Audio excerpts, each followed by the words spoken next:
Hi friends, welcome to Dhruva star circle.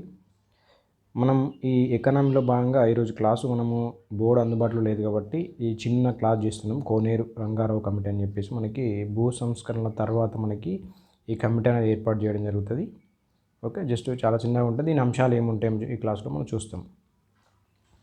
Right, మనము భూ సంస్కరణ గురించి మాట్లాడిన తర్వాత ఈ భూ సంస్కరణల తర్వాత ఈ కమిటీ అనేది వేయడం జరుగుతుంది. మనము దీనికంటే ముందు మనం చూడాల్సిన క్లాస్ ఏముందంటే మనకి ఉమ్మడి ఏపీలో భాగంగా మనకి భూ సంస్కరణ ఎట్లా జరిగినాయి. మనం ఆల్రెడీ భారతదేశానికి సంబంధించిన భూ సంస్కరణ చూసినాం. రైట్, అట్లా భూ సంస్కరణ ఏ విధంగా జరిగినాయి అని చెప్పేసి చూసిన తర్వాత మనము ఈ క్లాసు ఉంటుంది. కాకపోతే ఫస్ట్ మనం ఈ కమిటీ గురించి సిఫార్సులు ఏమున్నాయో మనం చూస్తాం. దాని తర్వాత ఆ భూ సంస్కరణ గురించి కూడా క్లాస్ బోర్డు మీద చేయడం జరుగుతుంది. రైట్, అయితే మనకి ఈ కోనేరు రంగారావు కమిటీ అనేది మనకు జనరల్గా 2004 డిసెంబర్ 7న మనకి ఈ కోనేరు రంగారావు కమిటీ అనేది నియమించడం జరుగుతుంది. ఇది మనకి 2006 డిసెంబర్ 28 తన నివేదిక అనేది సమర్పిస్తుంది.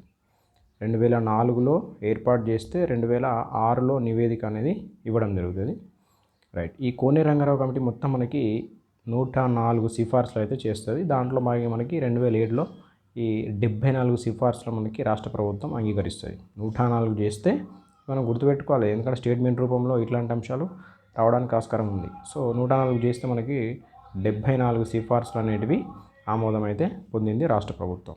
రైట్, అట్లా మనకి ఈ కోనేరు రంగారావు కమిటీ చేసిన ఈ 104 సిఫార్సులో భాగంగా మనకి ఇది 41 గిరిజన భూములకు సంబంధించినవి, అదేవిధంగా భూగరిష్ట పరిమితికి సంబంధించి 15 సిఫార్సులు, అసైన్డ్ భూములకు సంబంధించి 12 సిఫార్సులు, భూ వివాదాలకు సంబంధించి 7 సిఫార్సులు, ఇట్లా మనకి దాదాపు 74 సిఫార్సులు అయితే చేసింది.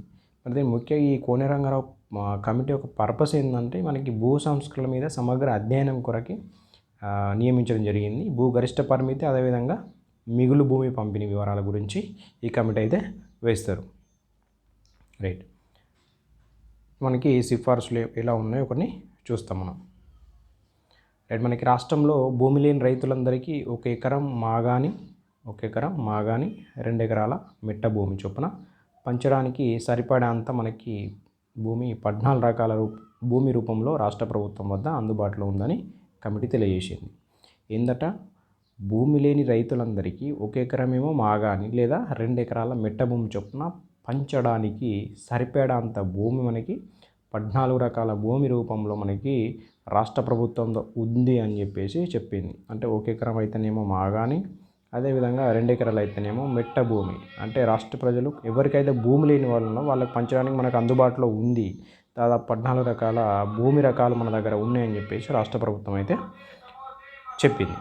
రైట్, ఇప్పుడు మనం చూస్తే మనకి ప్రభుత్వం నుండి గతంలో పేదలకు సంక్రమించిన భూమి ఈ అసైన్డ్ భూమి అంటాం మనకి. అంటే గవర్నమెంట్ నుండి ఎవరికైతే నిరుపేద లేదా పేదలకు ప్రభుత్వం పంచిపెట్టిందో వాటిని అసైన్డ్ భూమి అని చెప్పేసి అంటాం. ఈ అసైన్డ్ భూములు మనకి చాలా వరకు అన్యాక్రాంతమైన, అంటే వాటి సాగులో లేవని చెప్పేసి మనం గుర్తుపెట్టుకోవాలి. అన్యాక్రాంతం అంటే ఈ అసైన్డ్ భూమి ఎవరైతే భూమి లేని వాళ్ళకి ప్రభుత్వం ఇచ్చిందో దాన్ని అసైన్డ్ భూమి అంటాం. ఈ అసైన్డ్ భూమి జనరల్గా ఎట్లా ఉంటుందంటే వేరే వాళ్ళకి అమ్ముకోవడానికి లేదు, వేరే వాళ్ళు కొనడానికి లేదు, దాన్ని రిజిస్ట్రేషన్ చేయడానికి లేదు.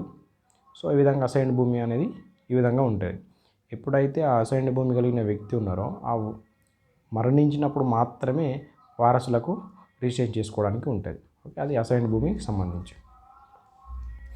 అట్లా ఇప్పుడు అన్యాక్రాంతమైన అసైన్డ్ భూములను ప్రభుత్వం స్వాధీనం చేసుకొని తిరిగి వాటిని మొదటి లబ్ధిదారులకు ఇవ్వాలని కమిటీ సూచించింది.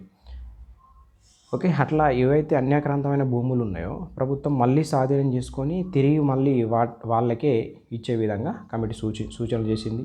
అదేవిధంగా ఇక ముందు ఈ భూ పంపకాలకు సంబంధించి ప్రతి గ్రామంలో సర్పంచ్ అధ్యక్షత ఈ బలహీన వర్గాలకు చెందిన వ్యక్తి కార్యదర్శిగా పనిచేసేలాగా, అదేవిధంగా గ్రామ కమిటీలను ఏర్పరిచి గ్రామ కమిటీ సూచన వారందరికీ భూమి పంచాలని కోనేరు రంగారావు కమిటీ అయితే చెప్పింది. అంటే ఈ పంపకాలు ఏ విధంగా ఉండాలంటే గ్రామ సర్పంచ్ ఆధ్వర్యంలో మనకి ఎవరైతే బలహీన వర్గాలు ఉంటారో వాళ్ళకి సెలెక్ట్ చేసి, కార్యదర్శి ఉంటారు కదా, సెక్రటరీ, ఓకే, కార్యదర్శి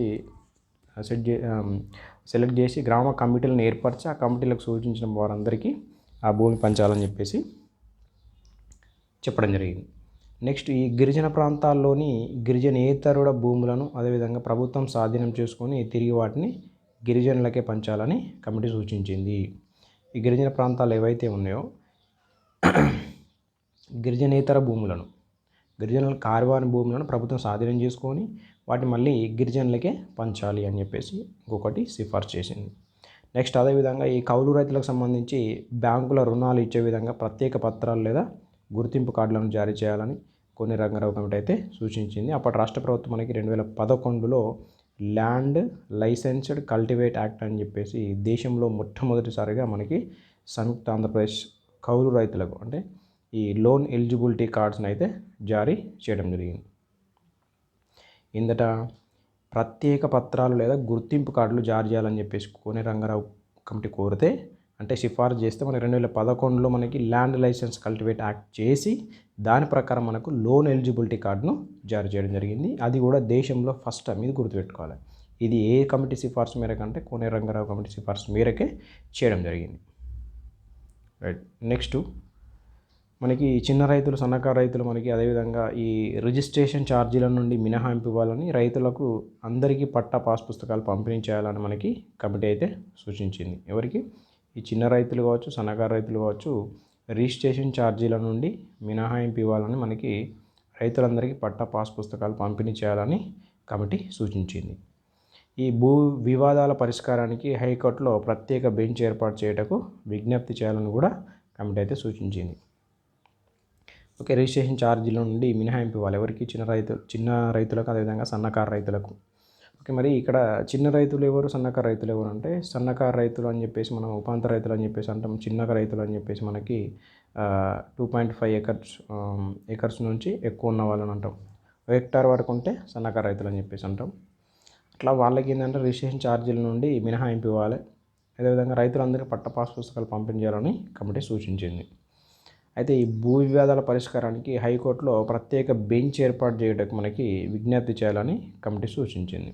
అంటే ఈ ఇష్యూస్ ఏవైతే ఉంటాయో దానికి సంబంధించి హైకోర్టులో మనకి ఒక బెంచ్ అయితే ఏర్పాటు చేయాలి అని చెప్పేసి కోనేరు రంగారావు కమిటీ మనకు సూచించడం జరిగింది. ఇవి మనకు ఈ కోనేరు రంగారావు కమిటీకి సంబంధించిన సిఫార్సులు. మనకు మొత్తానికి 104 ఉంటాయి. 104లో 74 మాత్రమే గవర్నమెంట్ ఆమోదించింది. అందులో మనకి ఇన్ని రకాలు ఉన్నాయని చెప్పేసి ఒక ఐడియా ఉండాలి. ఓకే. ఇవి అంశాలు. నేను బోర్డు అందుబాటులో లేకపోవడం వల్ల ఈ క్లాస్ను మనము దీంట్లో చేయడం జరుగుతుంది. రైట్. మనము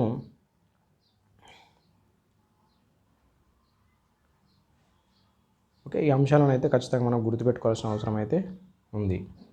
ఇవి ఎప్పుడు వస్తుందంటే ఈ మనకి భూ సంస్కరణ జరిగిన తర్వాత, భూ సంస్కరణ మనకి ఉమ్మడి ఏపీ సంబంధించి అయితే మనకి 1961 జరుగుతుంది. దాని తర్వాత 2 దఫాలు జరుగుతాయి. 1973లో చట్టం చేసి 1975 నుంచి మనకి అమల్లోకి వస్తుంది, జనవరి 1 నుంచి.